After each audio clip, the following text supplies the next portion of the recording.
Welcome. Well, Human Garage is here. thank you. Human Garage is in the house. Yes, we are.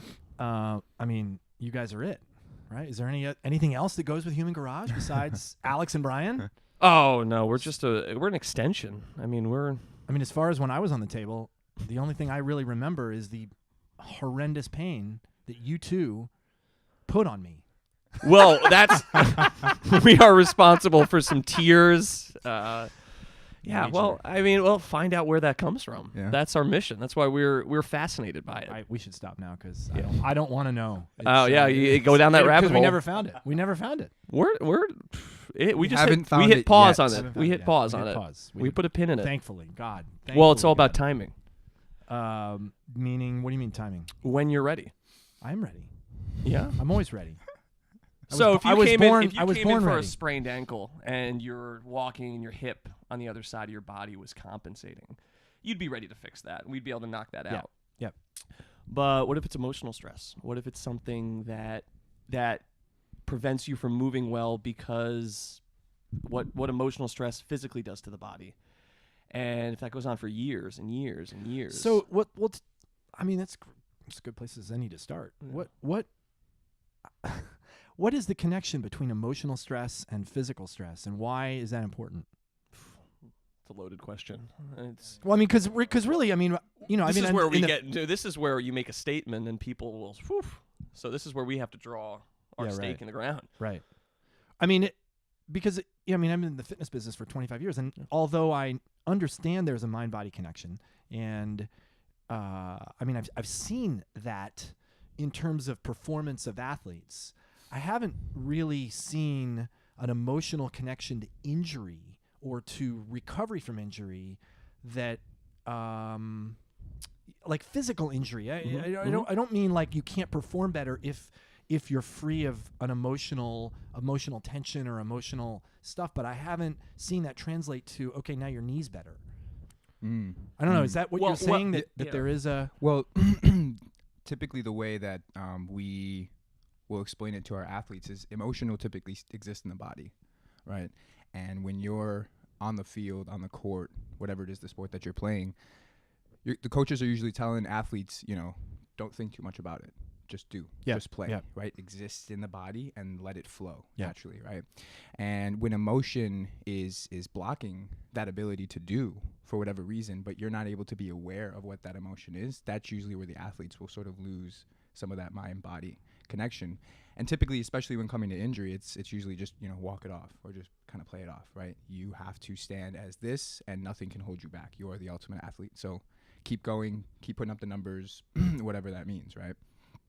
And so a lot of the times when athletes are recovering from injury, whatever the severity of it might be, a lot of the times they will cross that threshold a little bit, but given the fact that it isn't talked about enough, I don't think that they're able to recognize what that emotion might be connected to, if it is the injury or something else deeper than the injury, but that injury is allowing it to come up. But how does the injury manifest emotionally, and then how does the emotion keep the injury present, keep that thing locked up, or keep the pain still there? Yeah, I think it's tied. It doesn't know. I mean, say for an athlete specifically, you had a season-ending injury. It started to. It's the doubt that creeps in. Something happened. You went down. You didn't perform that well. You're sitting on the sidelines now. You're watching. Yep. That sadness. Now all of a sudden, doubt creeps in, and you start to question yourself. And that creeps into mind over matter. You are going to get better, but if you start doubting yourself, or you start, just having anxiety about not performing, you perform your life, and now your body is not doing what it's supposed to be doing, and is preventing you from doing what you love, causes anxiety. You're somebody that's always used movement and your particular sport or activity as a way to release, and now you can't do that. So that causes that stress. What that stress is physically, adrenals, it gets into mind over matter, and how you're responding to your adrenaline. Well, you're not getting that adrenaline response. So, when we talk about injuries and pain, because how do you define injury? Poor posture and an unfortunate event. Anything out of alignment. So if something hurts, is that an injury? Well, You look at levels of acute injuries. I mean, yeah. I mean, you could be walking around an injured body and not have it prevent you from doing something, but we would look at it and go, oh, man, that person's waiting to have an ACL tear. AC joint's going to go, depending on what side it is. How do you know that? You look at the way the body distributes pressure and holds its own posture. Okay. And from there, you can just see from the structures, okay, this is more meniscal. On the opposite side, we might see something on the ACL. You know, oh, we just do that through our diagrams and just visually watching their gait. Because you guys start everybody with a postural assessment, right? You take their picture, you. I mean, I don't know. I'm remembering from what I did. Yeah. And then you watched me walk, and then you said, okay, we're gonna start, and you know what to do. And what are you looking for? Pro trainers, when they're working with their athletes, especially like the combine guys, they're very obsessed with almost like perfected biomechanics is kind of like the terminology that they'll use, and it like looking almost as sexy as you want it to when they're running the 40 or whatever it might be, right? And so if you've ever, we've all kind of maybe have seen those injury videos of just like a compilation of people having some, you know, kind of freak accidents. And typically when you're watching an athlete and or anybody run, walk, any of those kinds of things, given the sense of how you understand mechanically how the body likes to work together in totality, as you're moving forward or as you're moving side to side through a lateral movement, whatever it might be, typically when you see these imbalances like Brian is talking about, the body with its awareness around itself won't have the same type of understanding of where to plant, because initially it's already out of that alignment, right? And so the communication that it's pushing out before the foot even lands on the ground, as an example, coming from the hip, when that foot hits the ground, since the hip was out, the foot's going to hit out too once it hits the ground. Does that make sense? Yep. Right? And so the communication that comes right back up to return to the hip is going to pass through every joint until it gets to the hip as well. So you have the ankle, the knee, right? Yep. And then that's where we see those susceptibilities for things like the ACL tears or the meniscal stuff, right? That happens in a lot of So the by assessing posture or mechanics or gait mechanics based on what should be perfect posture, you can tell that person is a injury waiting to happen. Yeah, an they're AC prone. joint waiting to happen, or a meniscus waiting to happen, or sort of like a risk assessment, essentially, right? So a lot of the times when you see, if you remember from the posture that you did, the analysis, when you have that green line that's down the center, so that's sort of the ideal line that the body wants to exist in. And then there's that red line that hovers kind of next to it, and that's sort of showing your negotiation or the compensations that the body's going under. And whenever that line is off to one side more than the other, typically the individual is going to be dealing with more pressure on that side of their body. And in the same token, as they're moving around, they're going to be breaking down more force than the other side of the body. So something as simple as stepping off of a curb and we see the kneecap go out, it's those kinds of things or those types of risks that you're under for just because your body has dysregulated pressure from side to side. And when you ramp up the pressure, like if you're training or you're running or you're doing something that involves more force, obviously the forces on your joints or on your muscles are greater, so you have a greater propensity for injury or for messing them up. I'm an athlete. I'm going to perform today. I've got adrenal fatigue. You clearly see that my body awareness is off right now. I mean, just those micro adjustments because your body is not feeling in tune. The second your adrenals start to pump a little harder to respond to a deficit somewhere, lack of sleep, poor nutrition, dehydration, now your body's looking at it as going, it creates a hierarchy system of what's the most important. And it always goes back to living and keeping yourself moving and functioning, not performing optimally when things are deficient. So an athlete in particular, or someone, even an avid marathon runner, you're pumping, you're working hard. And if you have an adrenal stress, your body is not placing your performance as a necessary thing it needs to work on. It needs to preserve the organ function. It needs to keep your body aware, standing up, moving. And it might tighten up because it's going into protection mode. So while you're trying to do your thing, Yeah. your marathon or whatever it is you're doing, it's preoccupied Yeah. with taking care of something else that it shouldn't. That's the even brain's really job. need to. That's the brain's job. And everyone thinks the brain is in charge. The brain it's an input system, and it responds to a negative stimulus. Okay. So it always is correcting. It doesn't know how to better itself for optimum performance. That's where the body and the brain talk to each other. And your conscious brain needs to be aware of what your body's doing in order to make the right decision for itself. Versus your brain automatically compensating for you. You see these things Alex is talking about, being on that green line with our posture. When we separate and we plug those dots and we see that they're very far off that green line, they're not aware of that. Their brain compensated around that, and it created that current posture that they exist in. But the brain's getting its input from all the sensory neurons that are telling it what's going on. But are the sensory neurons waiting for the brain to tell them what to do? Or is the body making decisions? And is the fascia doing things without the brain necessarily even knowing what it's doing? Well, there's a couple of things. The way that we explain it up until this date, it's actually a little ironic. Just an excellent point. Yeah. Up until this date, because it changes. Well, it constantly is evolving. It's developing. And our explanation of it as we continue to discover more and more comes out a little easier. We use analogies, as you've heard, when you're in the garage. We obviously use a lot of car type of analogies or things like that. But ways to just explain what exactly is happening between the brain, the fascia, or the mind and the body. And the body was designed to walk as its basic fundamental ability. Right? Crawl, walk, stand, crawl, walk. And within those three things, your brain is constantly trying to protect you from falling over and hitting your head. Okay. Right. That's why we have so many proprioceptors in our feet. Exactly. Right. Okay. And that being said, contralateral movement, meaning two opposing actions. So if you think about walking, when your right leg goes forward, your left shoulder comes forward. Yep. Right. That action itself is the hardest thing for the brain to actually spit out as an action. Right. And so an example. What do you mean the hardest thing? The hardest thing for the neurologically brain to challenged. Neurologically, when I get on when I get on a unicycle, that seems much harder. So sure. Well, but you're no longer walking. You're trying to stabilize your body's doing that action twice. Right. To stabilize. So he's talking about contralateral. One side moves, the other side does the opposite movement. But that's what's happening on the unicycle. Well, yes, but you're also at the same time, certain muscles are stabilizing your core so you don't laterally tilt and wobble over. So, I do. And also, you've never seen me unicycle.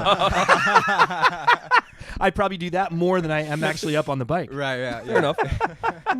Well, so what ends up happening here is, and the example that I use is typically as kids, at one point or another, you've been challenged to pat your head and rub your belly at the same time. Yep. Right? And for whatever reason as kids, we always failed miserably at it. Yep. Well, here's why. And it's the brain's ability to actually do those two separate actions at the same time. The closer you are to alignment, the easier it is for the brain to perceive that as a top priority because there isn't the rest of that white noise. And getting back into that, it's the But why would a kid not be good at that? Is it because they're a kid?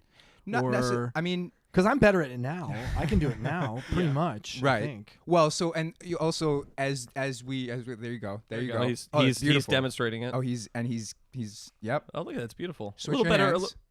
hands. Yeah. Switch your hands. You Now always go to the most comfortable side. So wait, hold on. You said you were amazing at this. There we go. What are you doing now? now he's rubbing the head and patting the tummy. Oh, okay. Yeah, there you go. Can you do it with the other hand though? No, go back to there. There you go. So look at this. So right. I'm really thinking. An interesting 8-year-old Andy couldn't do this. Yeah, no, I don't think but so. he grew up and. Well, and it's also kind of like a multitasking type of thing as well, right? And it's just as the brain continues to develop throughout life, adolescence, stuff like that, the motor control ability and your ability to push out actions or performance becomes better. It's the same thing as an athlete kind of fine-tuning his jump shot, his slap shot, whatever it might be, his backhand. But because it's the hardest thing for the brain to actually use as an action, right? And it's the basic fundamental that the body was designed to do. Any millimeter, even a millimeter out of alignment is information being sent to the brain.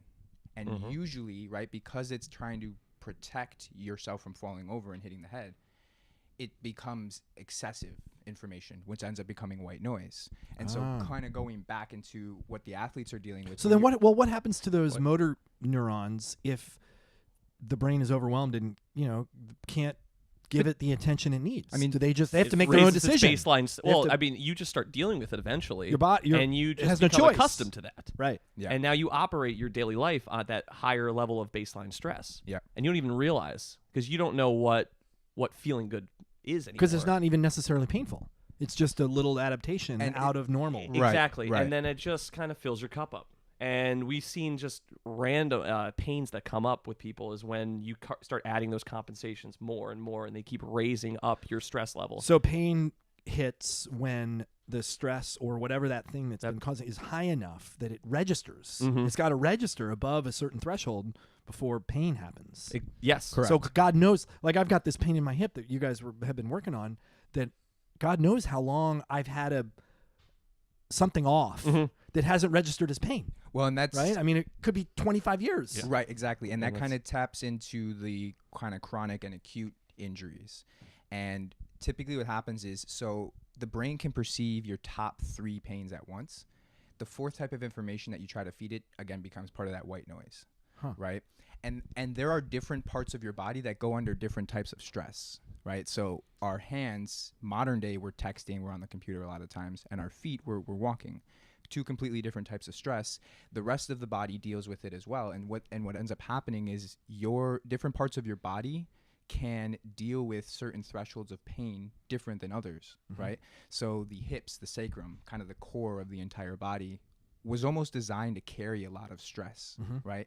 And so a lot of times, even when clients, athletes, anybody, they come in and, you know, they're presenting all of their misalignments, and I'll ask them, you know, are you dealing with any low back pain at all? And they'll say, no, low back is fine. I'm actually good right now, right?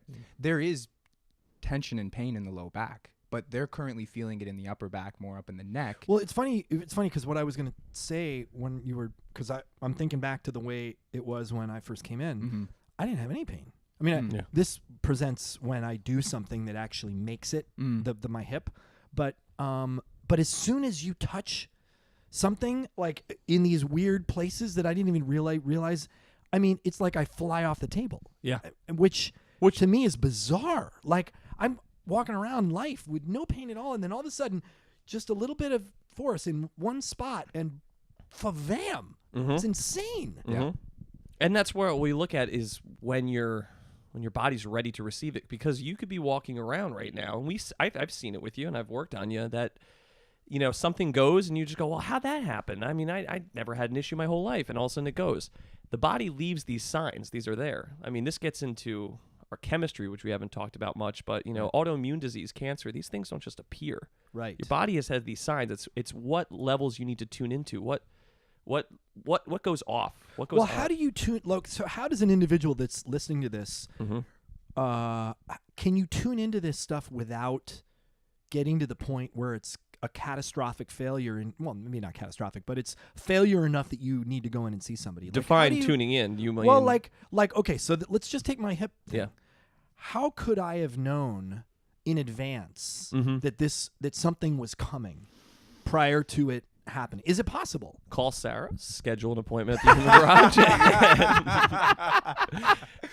No, that's the hardest thing. I mean, it's the baseline stress. It's the white noise that's been appearing in your body. You have to, I mean, these are providers out there for healthcare that aren't looking at these factors, and that what we're trying to do is change that culture and be able to be more proactive in the healthcare industry.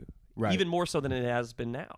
I mean, if you're in the gym and you do a squat or a lunge, and you've got a coach or a trainer that's telling you you're constantly rolling into your instep and your knees are knocking in, or you're the way you squat, you've got one of those duck-footed squats. Externally, he's turning his foot out right now. Yeah, like super wide, and you got an internal rotation of the hips. And you see that all the time. That's such a common one. All the time. I get so many questions. It just flooded my brain. Are you a prime candidate for, at some point, something probably will happen that will cause pain? Oh yeah. Right. Yeah. Okay. Yeah. Name it. I mean, just start. But you're not. Are you born that way? I mean, are all infants able to squat? You started to mention this before. I mean, about the children being able to pat your head and rub your, and then you develop it over time. Or where do we lose that? Where does that happen?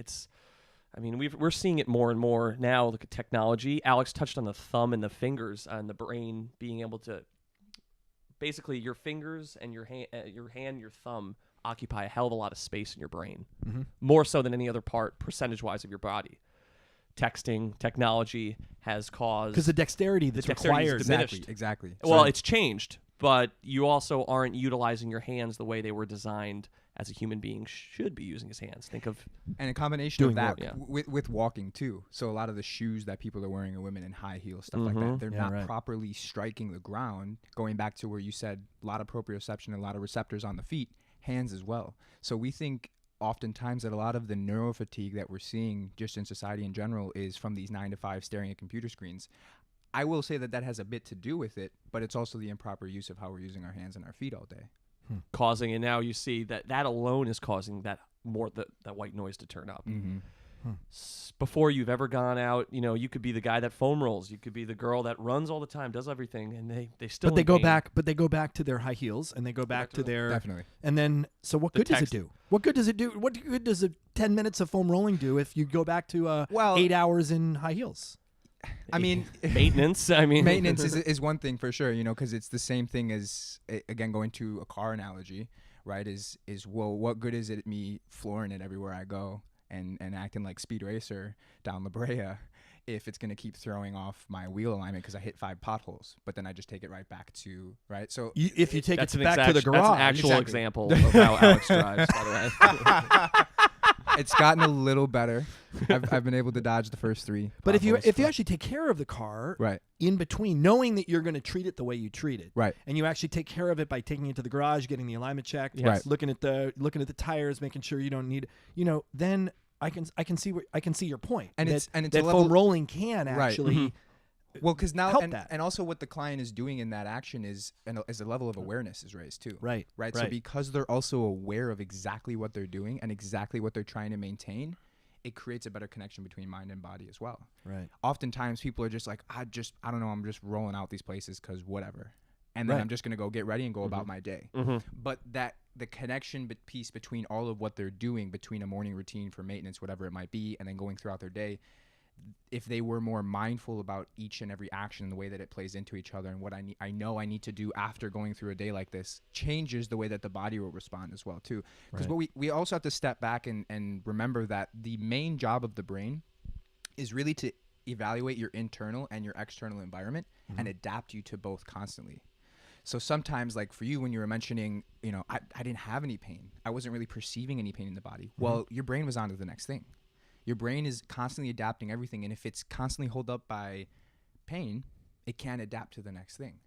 And so it gets to a point where that pain does no longer bother any of that sensory receptors It of your learns brain. how to just And it's just, ignore it's, that. yeah, That it's, beautifully. you're And thinking about that's- the next phone call or the next Yep. meeting you have to take, or you're hungry, right? Because that's, again, another cycle that your body goes through, stuff like that. So now all of a sudden things are moving up the chain in the hierarchy per se, right? Not that the pain isn't still present. It's just not most important for your brain until somebody grabs an elbow or a thumb and then jabs them right into it. It's right? amazing because I'm sure you guys have seen that video where they do you're supposed to count the number of basketball tosses Mm. and there's a gorilla that walks Yep. through the middle of the Exactly. screen.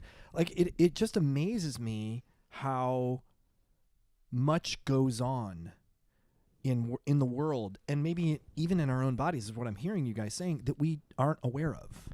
Yeah. That we can't be. That's every single person we walk into. It's what level that awareness has gone away from.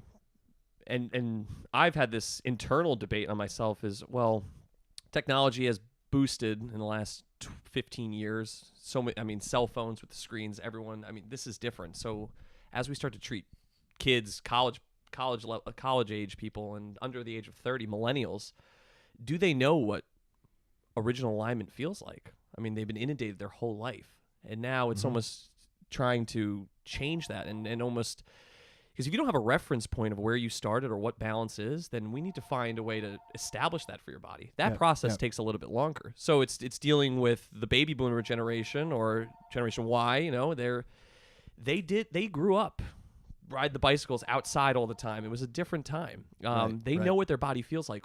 I find a lot of success with them, even though they're a lot older, from understanding what original baseline, what feeling good is supposed to be. It's younger people that are, we see 14-year-olds coming into us. Their alignment is out of whack completely. Is that because they don't play? They're not outside. Combination They're of that. not- Combination of play and just lifestyle. Look at where, it's different. Yeah. Yeah, right. It's a different time. It's the, you went to school, you had recess, those kinds of things. There was always some sort of competition going on. No one had a cell phone that. Right. So right. it's, what are even the smallest actions that you're doing throughout the day? Back in the day, waiting at the bus stop, or climbing the pole, climbing whatever, playing some hopscotch, something like that. Well, if you look at the way playgrounds used to be built, I read this article. I think it was on The Art of Manliness. Mm-hmm. They had the history of the playground, and like the playgrounds came around in the 1850s, and they were originally designed in Germany. And I mean, there were slides that were like 3 stories high off the ground. There was no safety gear on the ground. There were poles and ropes to climb, and literally vertical ladders to get up on top of the monkey bars. If you fell off these monkey bars, you were going to break your ankle. There's no question. It would be Germany that invented that. Jesus. Here we go. Here we Go go. down that rabbit hole. Leave it to the New Yorker. Are you German? What? Are you German? A little bit. Irish Italian. Yeah. You can hear me screaming. I have to pull the mic away. That's the Italian-Irish conflict. Got it. That's my childhood. There it is. Blasting through this mic right now. And New Yorker. And New Yorker That on top of it. Yeah, that doesn't help things. No, not for peaceful conversations. Yeah, so like the elimination of I was just talking to my wife about this. It seems like we've made all these advances in the safety, in the ability to keep our kids safe. Are they really advances? It's a really interesting question. Nobody's going to get killed on a playground. Exactly. Like they could have died on some of those if you fell on your head or paralyzed or whatever. Well, look where we are. Look at what state we're in right now. I mean, there's a lawsuit for everything. So you value. Right. I mean, that's where corporations will value. It's always higher. Who's installing these playgrounds right now? Who's responsible for the children? Squishy mats are not helping proprioceptive feedback. It's horrible for proprioception.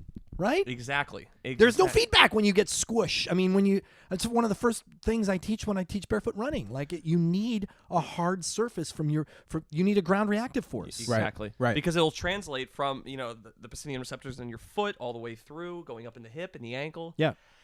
I mean, your body is pre-activating before it ever takes a step based on feedback from the foot. Right. So one of something interesting that kind of popped into my mind was, take away the safety mechanism of these playgrounds. And back in the day, I mean, parents, they used to go to the school on the weekends even, or anywhere, to a park and play on the playground, go to the park, right? Yep. And so in those moments, obviously now you have an adult's perspective watching their kid, or the babysitter, whoever it is, watching the kid as they're playing on the playground and giving them cues of like, hey, that's probably not a good idea, but try it this way. Mm-hmm. And now they're still enjoying the playground, no safety mechanisms. Well, you're talking about responsible parents and responsible babysitters. Well, I mean, even not parent that turns around, parent A turns around, and kid still breaks the leg. Yeah, right. Still getting some of the exactly. Still learning from that. I mean, we're all still here and alive. Yeah, right. And there's still many no helmets. Yeah, right. No seatbelts. Never. No. I mean, I had major. I like to look back and go, my God, how am I still alive? How did I make it?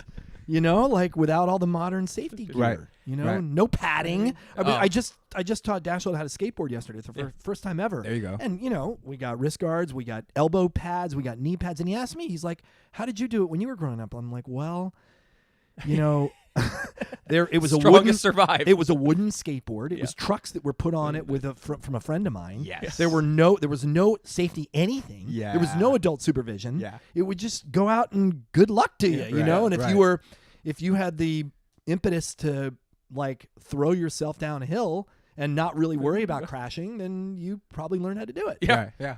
Well, I think it's fear too. I mean, there's absolutely. A fear. Yeah, it's where it is now. You mean just go out and play, go out and run down the hill. No one's wait a minute, who's going to be there? What are you going to do? Don't do that, you'll get hurt. You know, it's right. It goes into a lot. Watch out for the wrist guards, by the way, for your son. Really?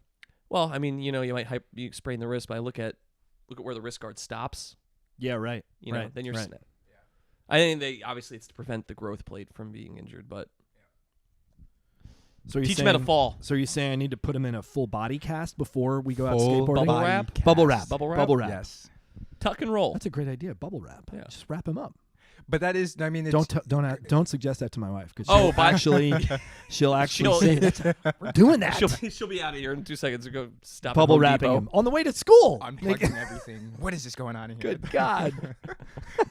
He'll never get hurt. So what if a parent, instead of buying all of the safety and protective gear, instead, taught the kid how to fall, as an example? Yeah. And it doesn't even have to be, in the street, like, here, sink or swim, but I mean, you're in the basement or something like that, and you're going, here, look, let's simulate this, and when you fall, here's what you should get in a habit of doing as a reaction. Well, Martial arts are a great one for that. It would involve being okay with the consequences because, Yes. of course, when you fall, you like if you didn't wear a helmet and you didn't wear any of the let's just pretend like you didn't wear any of the safety gear, you could teach somebody all the right ways to do it. You could do it in the gym, you could do it in martial arts or in gymnastics or whatever, and still crack your head on the pavement because you didn't have time to react, Sure. So you would have, if in that scenario, you'd have to be okay with that consequence. Right. Like, is that okay? Is that acceptable? Right. For most, I would say for the predominance of American parents, that's not acceptable. Right. Well, you talk about reaction time. I mean, that's getting physically going into stress of what's going on. We look at how your body, how quickly. That's another thing. If you can't react in time, that's a huge problem. Just a daily lifestyle. We see in cranial torsions and misalignments physically with the skeletal structure. What's a cranial torsion? So you have your bone, your skull has multiple bones in it, and inside those little suture bones, they can move. Even though they call them as immovable joints, they move, and you can feel that with pressure. They're not like joints like your fingers. Not like joints like your fingers. Not quite as movable, but they expand. Well, so you take a deep breath, your skull expands and contracts a little bit. So it's to adapt to the pressure. And I was just gonna say, it's the ability to even feel that kind of pressure. You would hope that you could have a little bit of expansion. Like thinking about like an airplane flight or something like that, right? Yeah. Right. So we could see that, if those alignments are off, Alex talked about before, like a millimeter off. That's what we're talking about, little torsions, and that starts to, bring the adrenal stress, but it also brings your body's reaction time down because it's constantly setting that signal for alignment. So you go to turn your head, say you're driving and you turn your head, and that turns into some of the torsion patterns you have in the skull and into the spinal cord. Your reaction time is slowed. So you see a car coming. Your reaction time is slowed because your brain is having to handle things that it wouldn't that are in the way. Yeah, It's they're keeping and it it can't from predict it's what's coming. It's process. It's like your computer when it hangs up when it's got that little spinning pinwheel. Exactly. Because it's got too many other things working. And in the that's background. exactly it. Body, computer, brain, CPU, constantly running the programs. Way too many programs. You're trying to command, force, quit, or whatever, right? And Let's keep it. Let's Control, your cell Alt, phone. Delete. Close your apps off your phone. Right. Right. Yeah. Huh.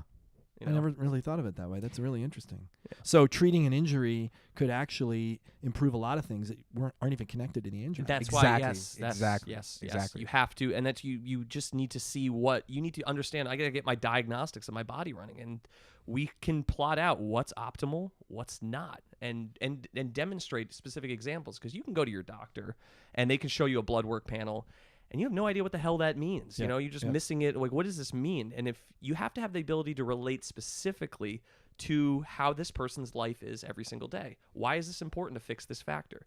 What is the reason that this factor is off? And then you start to develop that trust. You start building that picture up of this person's life, and you don't even know them.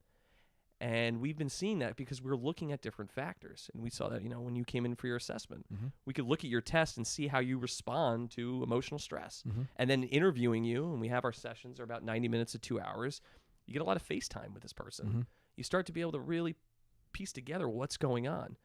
And we see how many people a day. And, you start seeing patterns and pattern recognition. And you can start to deduce this is what this person's doing in their life, and they develop trust that way with you. Yep. So, and it's a lot to relate it back to a lot of the athletes. It's seeing these patterns when you come in and we have these consultations. Because we're able to assess all of the patterns and the things that we've seen throughout with a lot of the different clients, we're going right to the problem. So the next hour that we're spending in the conversation isn't different things of trying to figure out, okay, where are we trying to start this navigate? No, we have the starting point. Let's spend the next hour talking about everything else to navigate through this. So it's a lot of things that sometimes is a challenge for the client to really have the brain to start perceiving what's right, what's off, what actually might be true information, what might not be true information. And for athletes, tapping back into the emotion, sometimes it isn't the injury that offsets the emotion, but the injury is presenting itself in that way as another test for the athlete, because whatever emotion they feel as the first trigger, as soon as not being able to do something or not something that they want, right? Whether it's losing the game, whatever it might be, how is that emotion now holding you back from being a better athlete? And I actually was having a conversation with a friend he's also a client. He's kind of a new friend of mine. He practicing martial arts. His teacher came up to him day one and said, anger is your biggest problem. It's going to hold you back from any performance. And he kind of stepped back. He goes, what? His teacher stepped back and smacked him across the face. And The first session? The first session. And immediately, right, what's he doing? He's breathing really hard. He's got this anger, resenting. He's like, anger is going to be the one thing to hold you back. And he's like, you know, and he sees it again. He sees it coming up and him steps back, smacks him again. What? And, yeah, Come and on. he just has, You're and he making has- this up. I promise. I mean, this is a guy Who that's- does that? This Does is the a guy guy go that's- back to this guy? Oh, yeah. Well, That's this how is a you guy- weed out the ones right you, away. Exactly. Jesus. That's how High you level. weed out. This is exactly how you're weeding out the guys. But to his point, it was saying, even if you get injured and that injury is now holding you back, that's holding you back physically. What's holding you back emotionally? Is it the injury that's causing the emotion, or was the emotion already present and the injury is now exacerbating it? So They're inextricably linked at some point after a 100%, while once you start 100%. compounding life. And we see it a lot in sports psychology relating back to, you know, their actual recovery and stuff like that. Yep. And because of that, it's really good to be able to step back and make that assessment for a lot of the athletes so that they can not only recover from the injury, but maybe also get rid of a lingering emotion. And that was their chance in order to do it. And now How's they this guy have it. doing now? Is he Great. was he on board with that assessment? He was, And what believe it or not. And how long has he been training? Right, it with is- in the Oof. I mean, he's, to my knowledge, a lot of different styles of martial arts. He's now into more Muay Thai. But I'd say, I mean, over 5 years. Wow. More than over 5 years. Yeah. wow. There you go. That's a Wow, hell of there a we go. start. 5 That's a Points hell of a Academy? start. It is, right? It is. And I mean, an example I could give back in school, my first day sitting down in one of the pre-med classes. I mean, this is a lecture of, I don't know, at least 300 people. Everybody sits down. Professor's all the way at the top, turns the mic on, sits down, and his first words are, at least 85% of the individuals in this class are going to kill somebody. What? And that's exactly it. And everybody's looking at each other like, what is he talking about? He goes, do you want to be a doctor? Do you want to be a doctor? Do you want to be a doctor? And his whole point was, somewhere along the lines, you're going to make a call or a decision, and somebody's life is going to be on the line. And you might make the wrong decision or the wrong call. And now it costs that person their life. Right. Your day still goes on. There's still 3 or 4 more patients that you need to see throughout the rest of the day. How are you going to be able to handle that? Right? 150 people at least got up and walked out of the classroom immediately. Really? I promise, yeah. Wow. Yeah. And that was his way of going, kind of similar to what we're doing in the consultation, right? Is we're getting right to the problem and then having a conversation. We're not Right, trying to have a right. conversation to get to the problem or the root cause or whatever it might be, right? You have to provoke what you see and trust. You talk about tuning in, and that's a skill that we're trying to cultivate for our clients and in ourselves and our own staff. Being able to provoke that issue. I mean, Alex, talk about the instructor of the martial arts class. He smacked him. How did he know he had an anger issue? He had never met the guy. I don't know. You're perceptive. You start to see, you recognize the signals that the body is giving, and you become good at receiving those signals. Right. So you right. can identify who's got the issue before. And that's somebody, I mean, that instructor right there, he's somebody who is, the white noise is down in his body. He's got the balance, so he can receive new signals and new patterns. And this is what typical Western medicine has gone away from. And this is the beauty of an Eastern side, and it's what we've tried to pull in a little bit, is that optimization of the self. And it's not a chemical intrusion all the time. It is unwinding your own pattern. Right. And right. it's not even to call out the separation of the two medicines. Yes. But he's right. The extremes on either side. Western medicine is we know it as more masking, right? No, don't worry about that. Just Take go a home pill. and get some rest. Take a pill. You're fine. Yep. Mask it. Continue to mask it, which is kind of similar to where you've kind of found yourself in. I don't have any pain. Yep. Well, there is pain present. societally major Western medicine, we're just taught to ignore or mask it. Or wait till it becomes a problem to stop you. Exactly. We'll give That's you been something. my that's Trust kind of the been my the professional. mentality, Yeah. right? Yeah. And Yeah. not Yeah. even to say that that's the type of medicine that you lean on more so or not, but it still affects our mentality. We see it in marketing all over the place. I mean, every other commercial is a drug commercial. Yeah, right. There's all of these different types of things that are pushed into us that cause us to sort of settle into this type of mentality, whereas more of the Eastern approach is going, no, we're going to sit right here and we're going to deal with it, and Right. you're going to deal Right. with it. Right. And the reason for that is kind of taping back to the tuning in, and not to say that when clients come in, by the way, that we're going to challenge them and squeeze them to the point that makes them uncomfortable in any sort of weed out whatsoever. It's up to them the whole time, and we're creating a very, very comfortable and open space for them to share as much as they'd like to and or not, right? But for more of the Eastern approach to it, when we're tuning into the body, essentially what's happening is, yes, we're getting more towards alignment, so more of that white noise is pretty dissipated. But then we're also trusting it when it comes in, whatever it is that we're receiving, right? So the teacher walking up to the student going, I can feel anger from this person. I know that this person has an anger problem. It isn't an ego thing saying like, oh, I know more than anybody else. It's I've tapped into coming in tune with my body, and we share frequencies as humans, and so I'm just picking up on something. Kind of the similar when you're in a group with a group of friends in a room, and you guys are all turned around, and let's say your wife walks in the room, and you know she's upset. Haven't said a word to each other, but immediately you turn around and you feel that energy. You know she's angry, right? So the more that we tap into that ability or that skill, and then learn how to trust it, all the information and knowledge exists inside the body, and that's why for most of our clients, we're just facilitators. They have it in them. We're just helping to bring it out, right? That's a huge. It's really interesting because I've been, probably to my, I don't know if it's to my benefit or to my detriment at this point. I've been able to shut things off, like shut off receptors without drugs, without masks, external masks. Yeah, I had to. I was Marine. I've done a lot of adventure stuff, and now I'm still able to do it. I'm still able to go to the gym. I've had this hip issue now for about 5 years, and I'm still able to.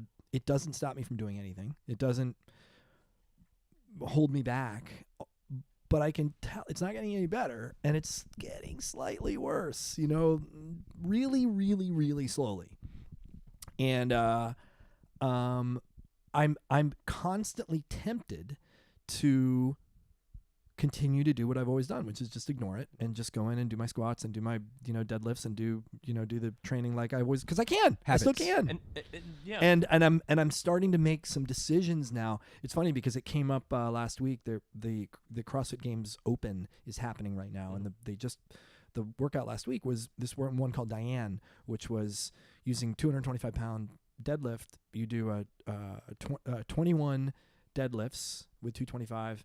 And then 21 handstand push-ups, and then 15 deadlifts, and then 15 handstand push-ups, and then 9. It's always been a really fun workout for me, a really good workout for me. And then the workout continued after that, doing it again, but this time with 315 back to 21. And then instead of the handstand push-ups, it's a 50-foot handstand walk, and then 15, and then the handstand walk. And I just thought, I can do that. I could at least do the first part. Yeah. But the disruption in my life that will happen as a result of doing that, it's just not worth it. It's not even worth it to scale the weight and to do it fast. Not even. There. You listen to your body. I was going to say, how did you make all those decisions? Yeah. Something switched in my head because I was about to go into the gym on Friday. Typically I get together with a noon class and I go in and do the workout, and I thought, okay, I'm going to go in and do this. And even if I scale it, maybe I won't do 225, maybe I'll do 185. Why am I doing handstand push-ups and deadlifts today? Like, what do I need those today? I mean, I think everyone needs them in some capacity because you got to be able to lift things off the ground. And I think overhead pressing ability is a really good ability. But do I need that today? Is that really the best thing for me today? And something, I don't know. It was a very strange thing. Like, I was like, no. It wasn't even no. It was fuck no. Yeah. And why would I do that? You felt that in your body. Explain absolutely. Explain that. Like, tap into that, because it was really weird. Like, I'm done with this. That was the thought I had. I'm done with this. Like, And I don't was a need that. That was a major moment for you. Yeah. What about you yeah. can turn that pathos of that thought process and that feeling into small things that you do every single day.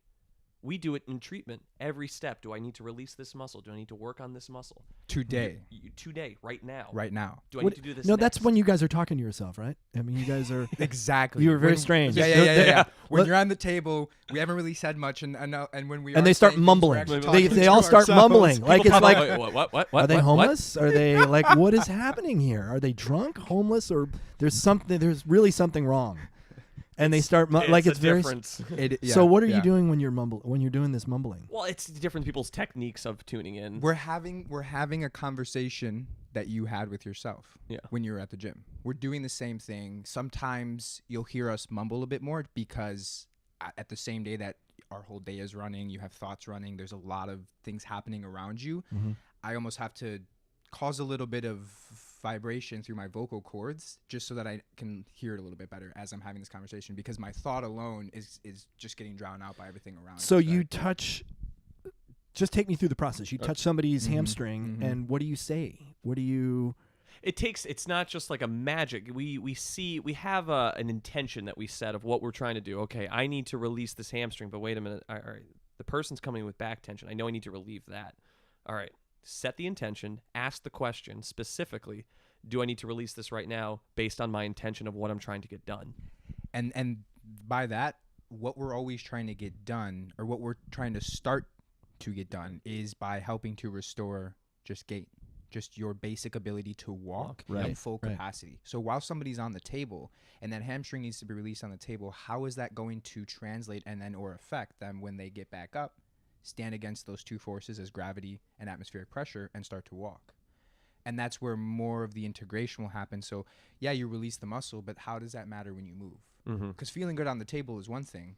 Feeling good while you get up to walk is a completely different. There's a lot of standing up and walking and then reevaluating. Well, the neurological inputs that your body's going through when you're laying down completely calm, and then you go to stand up, just holding your own posture that's running thousands, millions of programs a second. And you might millisecond. You might have even noticed with you when we were on the table, we did some of the releases or other things while you were standing. Even. Yeah. Because it switches. I've never had therapy done on me standing. Like, right. Very strange. And that also... No one's doing that. Really. Yeah, I mean, that also baffles us just as much as people not taking into consideration gravity and atmospheric pressure.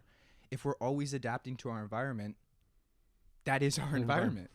So when looking at rehab, I don't really care what your body does while you're on the table, because you're not going to float out of the garage and float about your day. You're going to get up and walk and move and do the things that you're going to do. So putting the added stress of those two adaptations while we're doing a release, and then putting you through the exact motion that we're intending on getting you back to, helps the body start to figure it out that much quicker. And you said something, you said putting the added stress, and people suddenly always assume stress bad. No, there's a certain amount of stress that your body needs to respond to things. So don't think that, standing is a stress, is a stressor in the body causing stress. The body responds appropriately. We need a balance of that. It's when the stress rises up too high at a baseline level is when we get into trouble. Exactly. So when he says, your body under stress, that's not a bad thing necessarily. Right. Movement is good, and everybody knows that movement is good, but movement can't be achieved without resistance or friction. Well, it's like what happened to the guy that spent a year in space. I mean, the astronaut with his twin. He came back. Right? I don't know, what is his name? It was yesterday. I thought you said it. No, the astronaut with his twin, his DNA is different. Yeah. Yeah. Right. Yeah. Things I forget changed significantly for him because Yes. he was not under gravity or pressure, right? Exactly. Accidentally, one of the biggest studies and discoveries we've had in a long time is going to be born out of that right there. That changes the model of the way medicine and science are looking at things right there. Genetics, epigenetics, the way the body can adapt.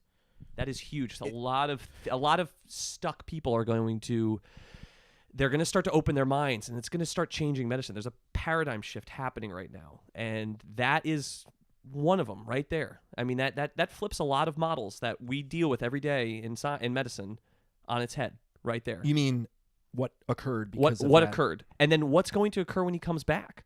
He's back. Yeah, I mean, he's back, and as he continues to trying to get back to his normal life. Does it change again? Does it? This is the establishment here. Is what? Now he gets back to Earth. He lives. We compare his brother, and they compare what's different. Yep. This is just a working model. That's I thought happening. on the space station they had a fake gravity. They had from centrifugal force. I thought that I mean, I don't really know like much in about it. what movie? Where All those movies where where it's spinning and it's spinning fast enough Odyssey. that it's spinning fast enough that they actually can walk normally. Maybe they don't do that. I don't know. Well, I they don't know have how that the works. treadmills that they use now to keep them. I mean, you have to. I mean, that's how they're able to keep people in space longer. Yeah. It's the physical stress that breaks them down. It's funny because it's kind of like their version of biohacking. Yeah. In a way, and Yeah, right. It is, and so it's depths of the ocean and parts unknown of space. The further that we want to get to know more, we should look back into the human body before looking at the external environment and what changes we can make to that, and get better to understanding the body and ourselves and things like that as well, so that when somebody does come back from space, we understand how to properly rehab them to send them back on another mission, so that doesn't actually cause so much severity that they can't, by the time they go and they come back, it's Well, it's a isn't it- laboratory for the body. Because I wanted to talk about pressure and gravity because I know that's one of the foundations of kind of what you guys are. treatment philosophy. Yeah, Yeah. absolutely. And like the 5 floating bones in the body, and like it's a very foreign concept, although it's very interesting that those are the two forces that are on us from they're kind of the white noise, right? They're from the moment we're born, gravity affects us and pressure affects us. And treatment models are based off of cadavers. I always see that as everything, when you teach, everything is this model based off bicep does this, they do that. Under pressure, it might do this, but they're not really looking at it how does it flex when you're standing? How do you treat this person when you're standing and flexed? Standing against pressure, gravitational forces. No one's looking at that. If I squeeze your bicep right now and you go to flex, it becomes diminished. You can't really curl that bicep anymore. Yeah. That's an exaggeration of what pressure does. Now, when you treat that But if I'm always under pressure, what's causing the pressure, though? Is it the fascial system around you that's tightening up? Is it because of dehydration causing external pressure? Pressures change based on Yes.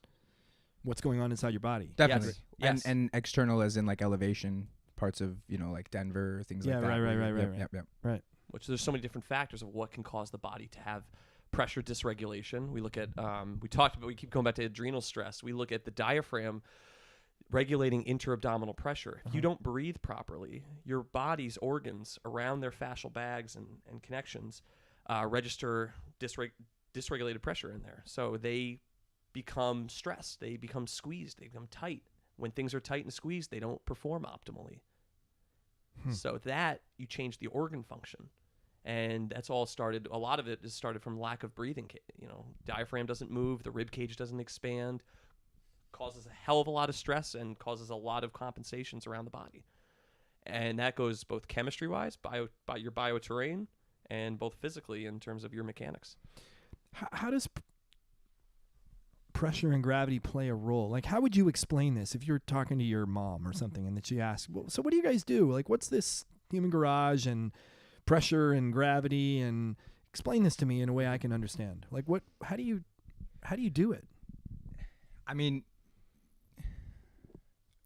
the way I've explained it to my mom. Well, you've done this. I have done this for sure. Without inviting her in to see it. Yeah, exactly, right? When talking about the organs and when I'm talking about organs, ones that we share as humans, not based off of our sex or our gender, right? So 10 organs that we share, and we sort of say that you're the conductor of those organs, and those organs, it's an orchestra.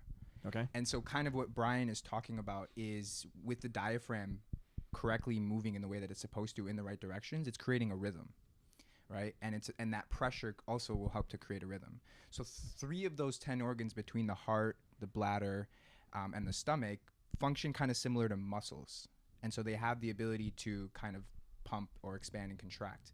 But the rest of the 7 organs are fired and triggered by that rhythm created through interabdominal breathing, diaphragmatic breathing that helps to push that pressure more regulated, creating more of a harmony, right?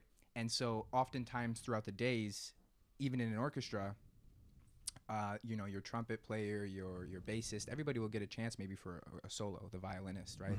Liver has a solo, pancreas will have a solo, gallbladder, adrenals. when it's time for that solo, if they've been in harmony with the rest of the orchestra, the solo should sound on tune, right, in key. And if not, if the entire orchestra the whole time had been pretty dysregulated, you know, everybody's they're freaking out. They're like, this isn't on tune. Why is everybody playing? There's millions of people here watching us. We're not performing the best. I'm going to have to somehow make up for this when it's my turn. And so I'm going to just try way too hard, and it's going to sound so off key, right? Right. And it's just Circadian rhythm of the organs is what he's referring to. right.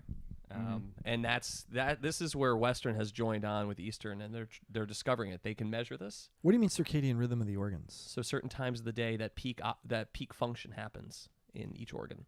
They have the 24-hour clock. Eastern traditional Chinese medicine is Eastern theory, and now Western medicine is getting on board with measuring these functions.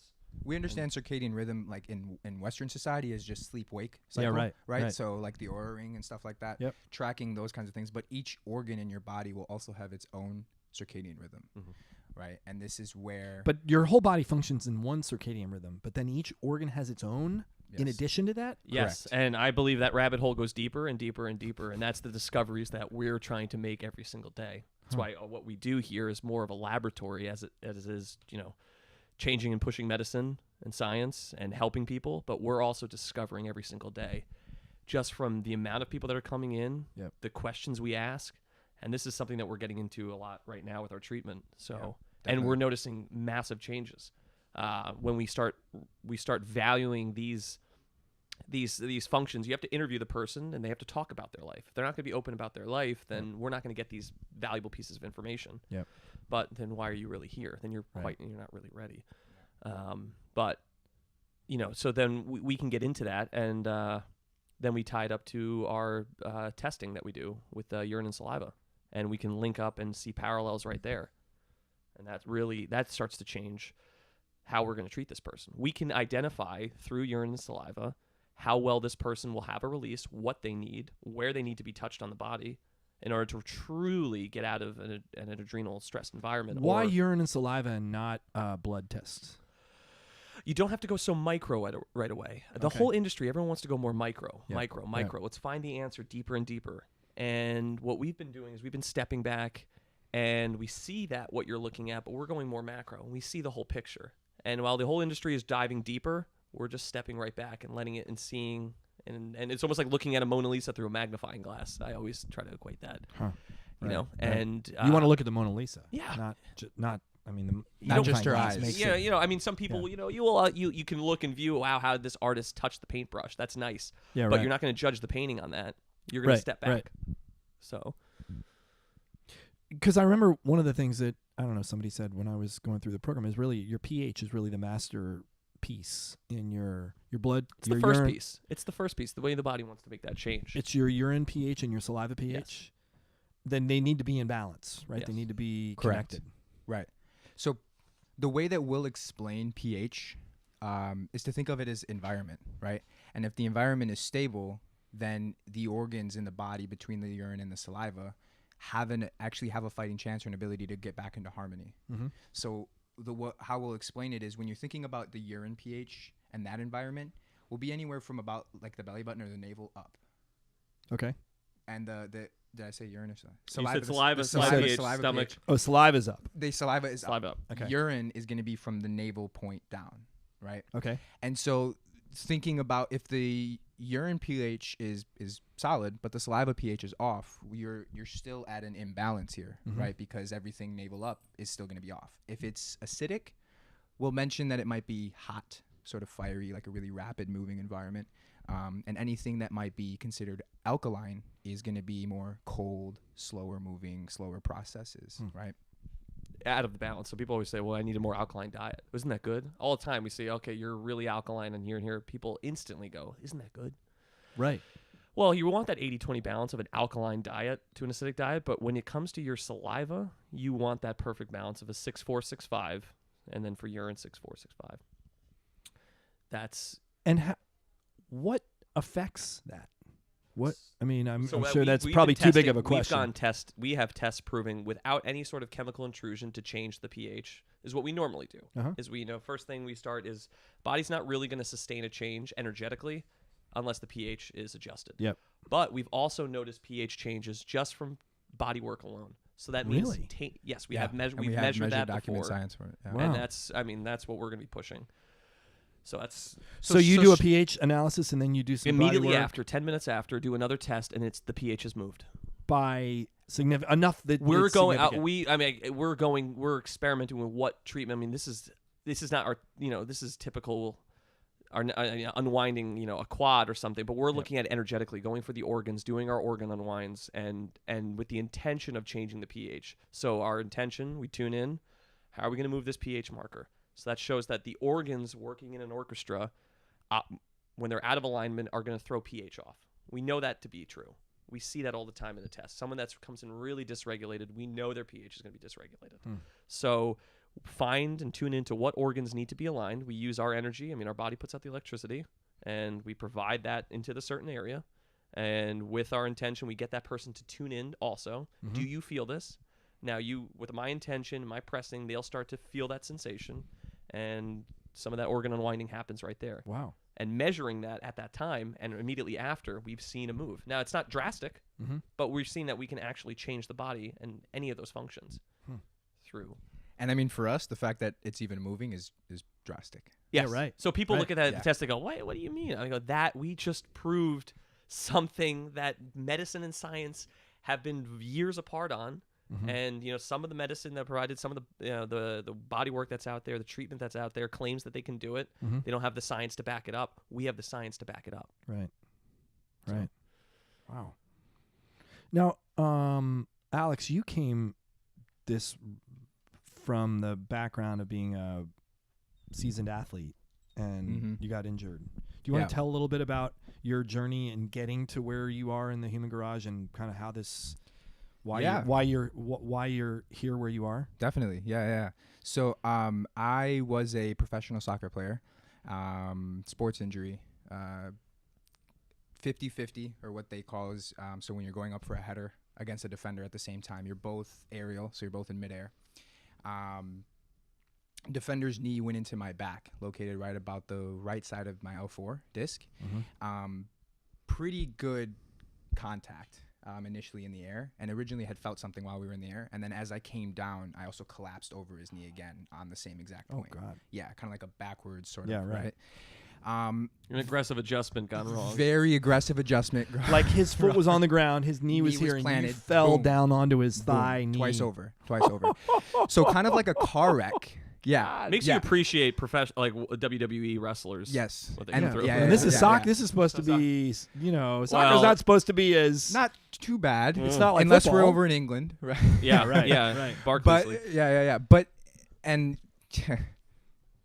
the funny part of it was actually a pickup game. I wasn't even in training, which is usually how that goes. And then I, for the longest time, was like, should I have been playing in that pickup game? Was I being too much of that athlete that just wanted to play? But all said and done, it was for the better. And similar to a car wreck, when your nervous system is so much in shock and you've gotten to this, extremely bad accident, and you just get up and you just start walking away from the wreck and you're sort of looking back at the scene and everybody's rushing around you like, how are you up and moving? Stop moving, kind of thing, right? Very, very similar. Yep. I was moving and I was trying to tune back into my body to understand what just happened. Yeah, right. Where am I? Things were pretty daisy, stuff like that.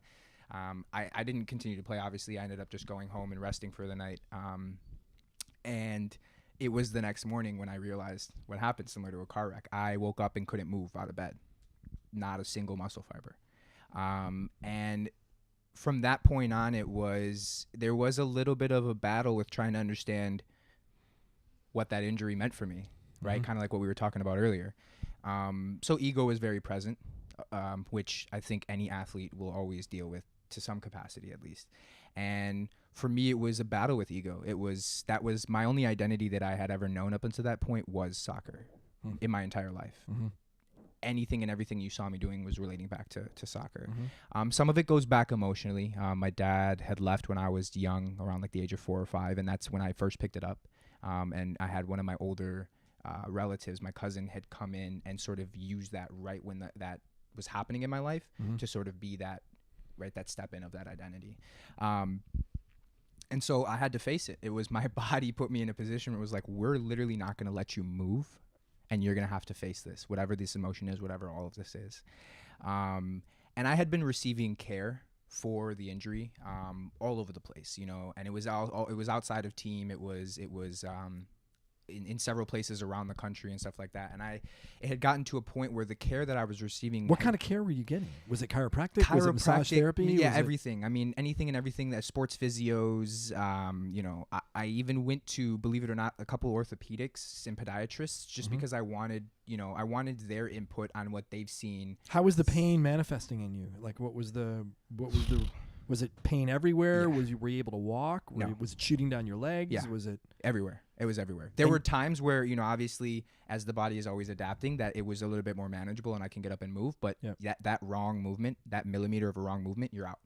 So getting into a car and not doing it correctly. So your life changed literally overnight. Flipped on its head. You were 21 years old? Flipped on its, no, 18. 18 years 18 old. years old. So yeah. peak. Exactly. Yeah, right. yeah. And just stepping into it too, very bittersweet. I mean, I had just stepped into the realm of that professional world. You know, you're starting to see and feel the magic of what it's going to become. You're being told a lot of these different things. And you're like, oh my God. Like, I'm here. I made it. Yeah. You're at the top of the escalator looking down like, yes. And then all of a sudden somebody comes and just taps you and you fall. How long did this debilitating pain last? I mean, were you going in and out of this for a year? For 2 years. Wow. 2 years because you never knew what was going to happen. When you woke up in the morning, you didn't know if you'd be able to move or not? No idea. And I was alone. My cousin I was living with at the moment was part of a production company, so they were always traveling. Yeah, right. So, and I didn't know who to call. You were here in L.A. I was here in L.A., yeah. And so, the reason it lasted 2 years was because that ego stepped in a little bit as an athlete, and I actually played a year for a different team, still technically injured. Wow. So I was able, the care that I was receiving did get me better to an extent that allowed me to still play, but there were still things that were always lingering. So I couldn't go anywhere or be anywhere without knowing practitioners around that area that I was going to have to go to all the time, right? So it was like, okay, cool. You can be a pro athlete, but can you really? Yeah, because everywhere you go, you need to make sure that you have your safety net or the protection from the playground, right? How much fun can I actually have? So you weren't actually in jeopardy of, you know, like not being able to move if you were able to play soccer, but you were not able to play at, I'm guessing, at the level that you used to previously play. Well, it ended up getting right back to a point where, you know, and this is where I found this part of it out. When you do rehab from an injury per se, right, and you think that you're in the clear, I talk to this a lot about clients, is again going back to thinking about the body as the computer and the brain as the CPU. I thought, looking in my inbox, oh yeah, I wiped that away, but I didn't. It was actually in the archives. So it was still stored somewhere. And this is a big reason why when clients come in for treatment, we tell them, look, we have a program for a reason, because if I go to fix your shoulder injury but I don't have enough time to assess the whole entire body, then that injury could come back 10 times worse. And that's sort of what ended up happening for me. And on top of it, I was still playing and performing. So it then eventually locked me right back up, old style, and got me to the point where it threatened my ability to move at all. Again. Yeah. To move at all whatsoever. And even while I was playing, I mean, I was living in ice baths. I was sleeping on the floor. I had a So it wasn't playing the way you were playing before. Right. It was playing, but you were on teetering on the edge all the time. Right, exactly. And for me, you know, it was like with the commitment that I was getting from the rest of the team and the coaches, it was the guilt also that held on to me. So I was a forward, and your main job is to put in the numbers, score the goals. And if we're losing, everybody's looking at you. Right. And I couldn't give it my best, right? And then the emotion would come up. And it was like, So there's that assessment for the emotion then too. So once it did get me back to a point where, again, I can't move, now it had nothing to do with anything, not the sport, not anything. It was quality of life. And it was complete darkness, unfortunately, right? And it took me really, really, really, really down. And when people say, I thought I hit my low, and that's not the low, I moved the rock out of the way and saw another 60,000 feet, right? Jeez. And I gave myself an ultimatum, right? Because you start having thoughts that you just never thought that you would have anymore. And it was quality of life. It was, I want to still exist in this life. I want to have a family. I want to have kids. I want to just enjoy the simple things like that. And if the therapists and the doctors that I was seeing was like, you have to get surgery so that by the time you're 40, you're not bedridden, so that you can enjoy the life that you're looking for. something would that frequency was like, whoa, no, surgery. What do you know, millimeter left or right, and I'm actually paralyzed. Right now, we're still teetering on the fact of what's going on or not. Yeah. So it scared me, and I had those thoughts of, you can either live life this way or not. Well, if all you ever knew was soccer, exactly. Who are you without soccer? Exactly. Right. So it was a huge emotional switch, and I got to a point where I sent out this huge letter to all the teams that I was involved in, any of the, because at the time I realized, okay, I think I'm going to have to go and understand how to help myself. And I know what that's going to look like. I don't know what the end result is going to look like. Full-time effort. Full-time. Yeah. So I sent a message to all these. There was some college coaches that had been trying to recruit me, and I was going to use that as an opportunity to even use the studies. And I said, I can't believe how stubborn you're being. You need to completely disconnect from this identity to set in your new path. You have to do it. And it was the ultimatum. And I also said, I'm going to get better.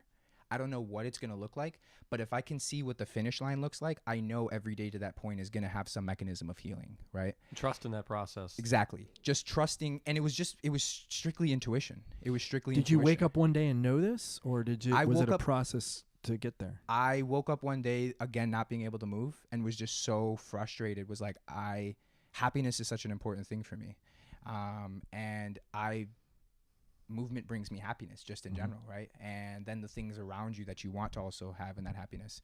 So I told myself, I'm going to go to school and I'm going to study all of the disciplines out there and on purpose switch. And I don't care how long it takes me, because I know there's always different requirements. If you're going into this or this, I'll do them. I'll do the weed out classes. I'll do whatever. So I started studying medicine, and then switched to study PT, to study nutrition, and then ended up kinesiologist, right? And it actually took me 5 years to do all of that. All in LA? Is this all? You were all over the place? That was a little bit all over. Yep. And then ended up mainly in Chicago. And learning all of that, I also had the ability to tap into all the research databases with a .edu student account, right? So you had access to JSTOR, PubMed, American Online, anything, the neurojournals. And so I was in class having questions that I was writing up, in my apartment or anything like that, going to class, asking these questions. Whatever I didn't get answers to, I went home to do research on. And I just kept pulling research from all these different things. But it was all pulled based on you treating you. Myself, right. What I was feeling. And when I would ask a question, they would say, that's not how the body works. I'm like, you just don't know something, and I got to go figure that out, right? And then anything that I found that made sense or didn't make sense, a lot of it didn't really make sense in the beginning, but felt right. That was the hardest part. It didn't make sense to me when I read it, but something about it felt right. Yeah, right. So I said, I'm going to try it on myself. And this was anything from a movement to a self-release to a diet change to, chemistry. I took everything into consideration, neurology, whatever it was, and just would maneuver my couch furniture, whatever it might be, and try it, and then get up and just kind of start walking. And it got to a point where over time it was, oh my God, I can stand for longer than a half hour without my back going out. Oh, I can walk now. Let's try to go for a run. Let's try to kick a ball around. And slowly but surely was, again, getting that confidence back. Like 5 years. This is a 5-year process, right? So this was about 2015 now, that I really started to step into more of the full recovery. And I knew that there was something in here that was special, and I might not have really understood what it was completely, but I knew that something in what I had done with myself between all of the different therapy, right? And it was Western, it was Eastern, it was everything. Yeah. And I was like, there's really nothing out there like this. And I would try to talk to people around me about it, and they would give me the craziest looks in the world, especially in the Midwest, right? Which, again, I'm compassionate for their ideologies and stuff, but yeah, they looked at me like I was an alien. And it wasn't worth my time continually trying to talk about it. So I kept shut about most of it. My brother was still out here in LA, running a new production company and stuff. So I used to call him to be my soundboard for everything. He was an entrepreneur as well, started his own company and stuff. So he understood the business aspect of it as well. And then my other thought was, I need to explain all of this to somebody that doesn't understand medicine or science, so that if he understands it, I know that I can help people because I'm speaking that language.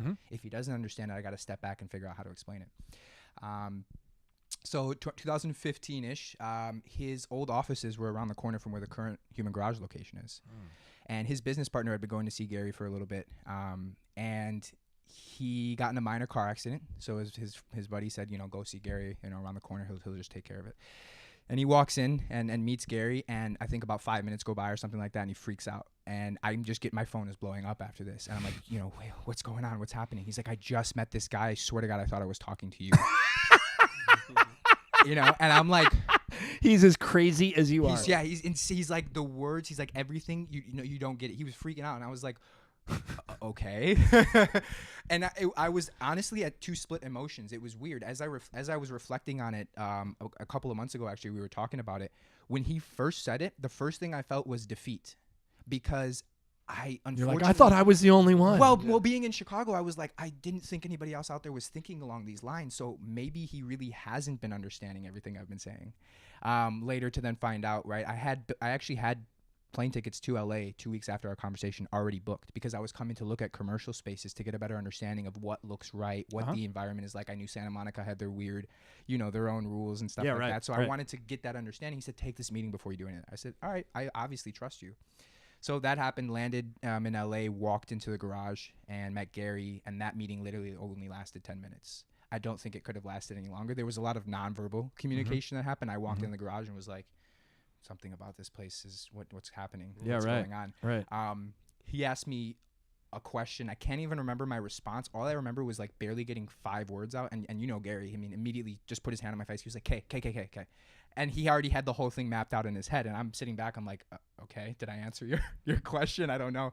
And we just cordial, whatever. See you later. We ended up talking on the phone later that day. I was reflecting, realizing, oh my God, that was my business. That was everything that I've been trying to plan out and map out. He's ahead of me. He has the location, he has the clients, he has the revenue, and he already has a therapy put together. Yeah. Albeit that it's going to continue to develop, he has the starting point. Yeah. So let me just bring exactly what I have to collaborate, because I'm not a superhero. I don't think anybody is, and that part really scared me, because I was like, I need a team in order to help deliver this. Yeah. And where is that team going to be? I don't know, but I know that they're out there. It's going to happen. We're going to find them. The team found you. Wait, right, yeah. and so we basically just came together and we're like, let's go out there to create something bigger. Now, Brian, were you on board at this point? No, I came in. This was about a year and a half, 2 years ago for Alex. This was 2015, yeah, and end of 2015. Schooling. So yeah, I was still in school. Oh, you were. Yeah. And I told him that. I said, look, I still have 2 years to finish. He said, okay. He said, but you're already there. I said, I know, but I gotta finish this. And he knew that too. He's like, yeah, you have to, because I want you to continue to pull out what's still out there. So when you say finish, what does finishing mean? Was it a degree? Yeah. Or was it okay? Yeah, it was my degree for kinesiology. Okay. Yeah. At University of Chicago or University of Illinois Chicago. Got it. Yeah, UIC. Yeah. Got it. Okay. Mm-hmm. So you did go back and you finished. Yeah, I finished. So I was still working with the garage. So I would fly to LA, work over a weekend, and then fly back. Wow. Land, red eye, yeah. Take the L into the city and then all the way to class. Wow. And then show up for class.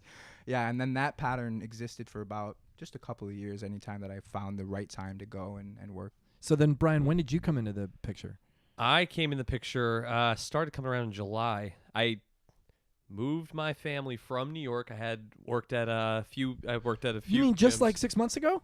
I moved from New York. 9 months ago? No. I moved January 2017. I moved to San Diego. Started working at a place in La Jolla. Couldn't find the right space. Wound up finding a place in Hillcrest. Opened my own practice up of massage therapy. Therapy, strength coach. Okay. I used my license as a massage therapist. The license to touch and yep.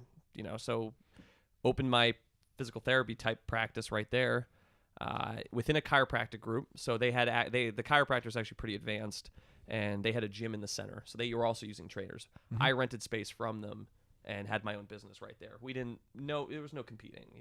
They had so much business, they could throw it to me. So I had basically, it was my table. I had a pull-up bar, cable hookups, everything. Got in there, and I'm treating people, and here I go. Everything's on me. I got the business line. Everything is, Brian, you're starting a business. Here we go. And going out and getting clients and working by myself. And I started to hate it. I saw these problems come up. I knew wasn't the way it should go. I'd be treating somebody. I see their pain. I'm looking at it going, okay, there's got to be something else here. I can't. I always had the envision. I used to say that in my own practice, I would get people better in 6 sessions. I don't know what it was. I knew that there was a way. I knew that there was a method. I said this before I ever knew what the Human Garage was, and that's actually our current model. Our Yep. base package, actually 6 alignment sessions. Mhm. So I felt that in myself. I met somebody that was going up to the Human Garage. Said, "You got to go try this place. You got to see this place. Come up with me." That's interesting because they weren't that well known. This is No, like he a was- year ago. Yeah, he sent me a podcast. It was Barbell Shrug. Oh, yeah, The okay. first Barbell Yep. Shrug podcast. Yep. He goes, listen to it, see if you want to come up.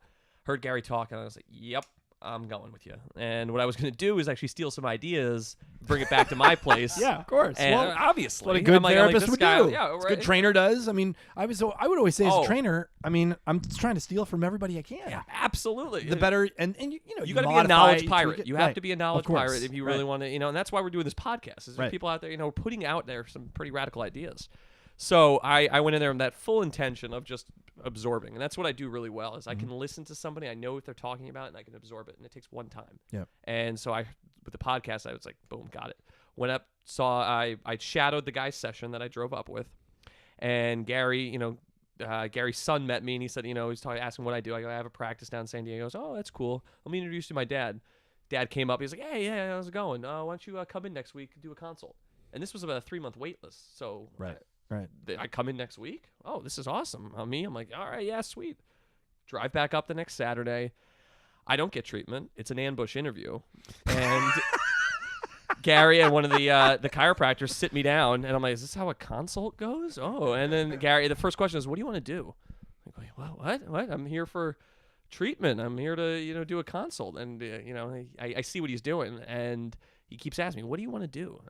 He got it right out of me. I wasn't happy by myself. So you want to come up and work here? And in that moment, So you never had a consult, or at least. well, no, not- he did the initial jaw release, and then they took me off the table and sat me down, which was bizarre. Uh-huh. And everything. If you go into the garage, it's an open couch. There's no hiding spaces. Yeah, everything is open. yeah. I mean, it's one of the most interesting therapeutic environments I've ever been in It's before because so important nothing, to have that. because everywhere else everything is closed. Yeah. I mean, you can't go to a Close up. place. And that creates another dynamic that it's beautiful to actually have, to even hear somebody going through an emotional release, and yes, you have privacy. You have 3 walls, but there is an open space where people can walk by. And Which was bizarre for me the very first time I went, Yeah. because there were people moaning on the table. There were people, and Gary's like, "Well, don't worry about that. She's going through some emotional stuff, and this is her 5th session, and she's got some experience. It's typically not what happens in the first session." Yeah. And I'm like, "All right, well, okay." And everything's open, and there are people. It's funny. It's funny that the name is Human Garage, because it reminds me very much of, you go to Ford, you get your car work done, and you go back to the behind the scenes, and it's freaking hustling and bustling and cars and wrenches and bolts and nuts and shit happening everywhere. It's and exactly that's exactly what it's like. It is exactly, and it was a clever name that wound up being exactly the identity of what we do, and it Yeah. started to the personification. It just was there. It existed. Yeah, right. We look like it. You come in there, it's not quiet. I mean, we have, some good music playing where people are active, people are up and down. There's so many different things going on, and It's feels also very safe. interesting, my experience in going there. I can even see another analogy, kind of with the mechanics. You guys are not part of really the customer service experience once you're done. Like, it's very clear you've got a mission, and your mission is to serve the person you're working with, and you serve them fully once you begin, right up until the moment you're done. And when you're done, you've moved on to the next person or whatever else you've got going on before. I mean, you've made sure that they know where to go. Yeah. But you don't do the traditional stuff that you hand them off to the front desk or to the people that do that as a specialty. Yeah. And it's really different. Every than- department has their that's what we always attract the right people at the right time too. And as we grow, we put to get hired. It's the process. I mean, you just have to trust the person that's walking in, depending where they're going to go, and they always fit right where they're supposed to be. Right. Right. And handing somebody off, it's that my level of care is exactly like Alex's, and in terms of how you'll take care of them. Yeah, right. You'll hand it to the front desk. They handle with the same level of care. Going off to the progression specialists, which are people assume are trainers, strength coaches that we have in the gym, and it's all that same standard. How soon did you know you were going to move yourself up here and like? So he goes, "What do you want to do?" And I know he was insinuating, "You want to work here?" He goes, "You want to work here?" I go, "Yeah, I want to work here." He goes, let's do it. And I got to go home and think about it. We talked about what I needed to move up there. And I get in my car, and I'm just thinking about it. And I call him right back up. I go, let's do this. He goes, when can you come up? I go, I'll start next week. Wow. I literally went down, paid my last month of rent. This is up. like a year and a half ago. This was in August. This just happened. This was in August. Wow. And they were it fit right. They needed somebody. I was willing. I needed to really push. I was ready to push the treatment. I was doing similar things. I just needed that help. And listening to him, it was everything. So I came up. I would come up after like weekend after weekend for about 3 weeks or so, and I'd just sit with Gary. We'd treat people together, and he wanted to test to see how I could work. And it fit perfectly. Before he would ask me to do something, I'd go there and do it. Mm-hmm. So it was that trust immediately, and I was able to get up and running in about a month. And then while I was there, start to learn the way of the garage. But the need was there now. Our company was growing.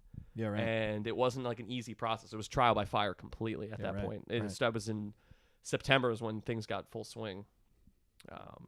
Moved up here. My moving truck got stolen. That was like, I needed to purge my life. What do you mean your moving truck got stolen? Yeah. With your stuff in it? Everything. Welcome to LA, brother. This fool was in the alley. I walked out of work, closing down for the day, and I walk out to see him and Jordan, Gary's son, in the alleyway with his car on. They're both like kind of squatted over the hood of his car with Chick-fil-A. Yeah. Eating in between this move while he was there. Yeah. So what I did is 5 o'clock, pack up the truck in San Diego. Boom, I'm on the road. Get up there about 8 o'clock. I don't have time to unload the whole truck now. So I call my friend Jordan. I go, listen. Oh, you were doing this move yourself? Yeah. This was I ran a moving company back in college with my cousin. Oh, and okay. so I know I'm really good with this. Got it. So, but I do need another man. I need labor. Yeah. So I go, listen, you got to help me get my the cribs. I have twins. Got to help me get the cribs off the truck, my bed, and a couch. That's all you got to do. Take a half an hour. He does that, and I'm like, it's all right. It gets to about 9 o'clock. I'm like, all right, let's go back. I'll drop you off. The truck's sitting in front of your apartment. I parked the truck in front of the apartment. Very close to here right now, actually. So I go, listen, let's go get something to eat. The only thing that's open, like Chick-fil-A. All right, we'll go grab Chick-fil-A. It is what it is. We need to put something in our faces right now. I drop him off at the garage where his bike was. Alex comes out. We say hello. I drive back. This is about a span of 45 minutes. You were gone for 45 minutes. 45 minutes. I park my car. I go out, and I'm like, all right, I'm going to start unloading boxes right now. I don't need somebody's help. And I'm looking for the truck. I'm like, where the hell is it? Where the hell is it? Where the hell is it? And it's not there. I'm like calling all the tow companies. Did you tow my truck? I'm looking at the sign. I go, this is not there. I call the police departments.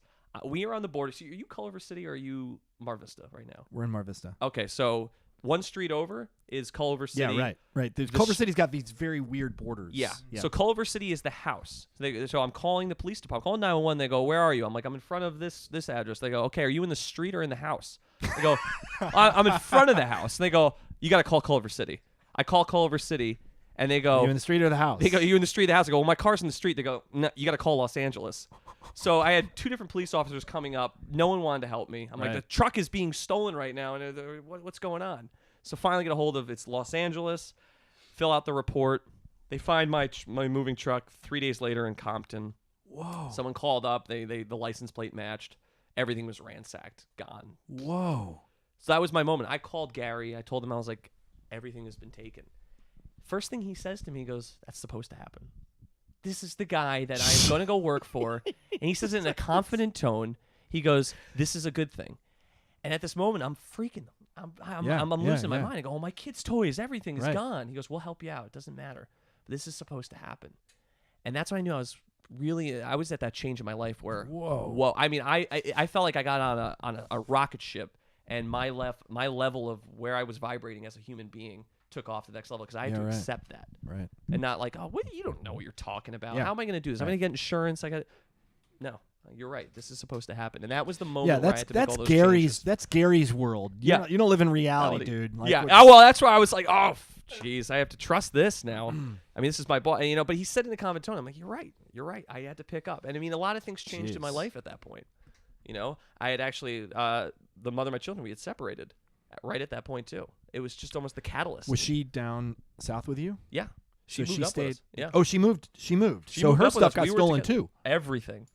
So I mean, that is like, it was the final split in our relationship. Right. And, that was tough. But Right. it was supposed to happen. Right. And everything, I mean, it has all worked out now. And that's that trust. Right. And people, I equate it, right? Like, when people come in, that's why I can really relate to people when they walk in. They have this, they've been defeated. I go, well, we'll just figure it out. This is supposed to happen. There's a reason you're here. There's a reason. We're just going to plug it in and work this out. Yep. And instantly their shields go down. Right. And now you need to be responsible with that. And once they let their shields down, the picture unfolds Right. of what needs to happen. So Right. that's what I did. I trusted it. I completely trusted in the garage. And everything has unfolded the way it should be, and I'm in a better place now. Now, how do you guys run your lives to keep yourselves in balance? Like, are you getting treatment? Are you? What are you that's a doing huge personally? thing. So we have to keep maintenance ourselves, and it's actually the model of when you're done with your treatment program at the garage, your initial, that first package you come in, Yeah. you finish those 15, 16 sessions. What we're doing that ourselves, so it's maintenance programs. We get chiropractic adjustments whenever we can grab Dr. Luke or Dr. Danny we have hired. We just say, please get us going. And do you guys go to the gym? Do you go work with Ryan? Do you have a neurological thing or? I've been doing. Alex, piece? but I've been doing my own thing. It's just hard to get over to the gym right now. Yeah, So I yeah. just do it. I'm at home with the kids. I'm doing handstands in my living room, and I'm The picking things up, you know you need to do. Yeah, I'm you picking up do. kettlebells. I'm doing my own rehab. When we're having our space all in one in unit, one place. Yeah. I'll be down there. Yeah. Right. It's so important. We have to live and encompass what we're trying to preach to our clients coming in. So, But it's one of the things that I see very regularly especially with coaches and trainers who are trying to run businesses, and you get so caught up in running your life that it's very hard to follow your own advice and to spend the time that it takes to do your own. That's the lesson I had to learn. And Gary had to pull the team aside and go, Brian will not ask you for help. He will help anybody else. He will. Right. I will put myself on the line, but I will not ask for help. And that's been my journey. Right. And it's to the point where I'll go through migraines. I mean, I have so much energetical cachet. I mean, I am just unloading on my energy, and I'm not receiving. Yep. And that's a lot of practitioners out there. Yeah, They need yeah. to learn to take care of themselves. So yeah, you have to. How about you, Alex? What do you? Yeah, well, kind of similar. Just I ideally would love to be with Ryan over at the gym doing a lot of those. And I had a couple. If we can with get him. into his schedule. Yeah, I'm gonna have exactly. him in for a podcast. I'm gonna hopefully do a video podcast with him. So Yeah. we can- I mean, not that we're not videotaping now, but it's not my video. But Yeah. because I think the value of really. Are you with going to him- be doing? He's going to be demoing. I don't know exactly. I just thought Let- of it the other day. I'm Throw him like, in he's any an space. important piece. Of Yeah, this, throw him you in know? Yeah, any if you have a space, he'll chef on do- your podcast, you're going to want to do it in your kitchen, watch yeah, him cook. right, You know? right. I mean, Something. exactly. Like, how do you Yeah, chop yeah, that yeah. onion? Yeah, You know, yeah. like. Yeah, exactly. So it's got to be maybe in my backyard or something. I don't know. Right, We'll figure it yeah. out. No, that's the thing. You can do this stuff anywhere. Yeah. I mean, Ryan, we were talking about our setup. It's like, where are we going to put the gym? I would joke around. Let's just roll a rubber mat out in the parking lot. Right. And he Oh, looked at okay. me like, yeah, no, that'll work. Right. We have Just to. get the quick visual. Oh, yep, we're Yeah. good. Let's do Yeah. it. Yeah. So for me, a little bit the same. Just with the busy schedule and stuff like that. I'm not able to have the ideal, Mhm. but I like it because clients sometimes want to have the ideal too, and then you have to step back into whatever your reality is. So what can you do? Yeah. So and I just squatting is a big thing for me. Squatting throughout the day, Mhm. right? So a lot of the times, in the mornings you're in bed, you wake up, roll over, grab your phone, roll back over, and you're going through your emails, you're going through Instagram, you're doing whatever. I'll try to get up and squat while doing that. Oh, cool. Right.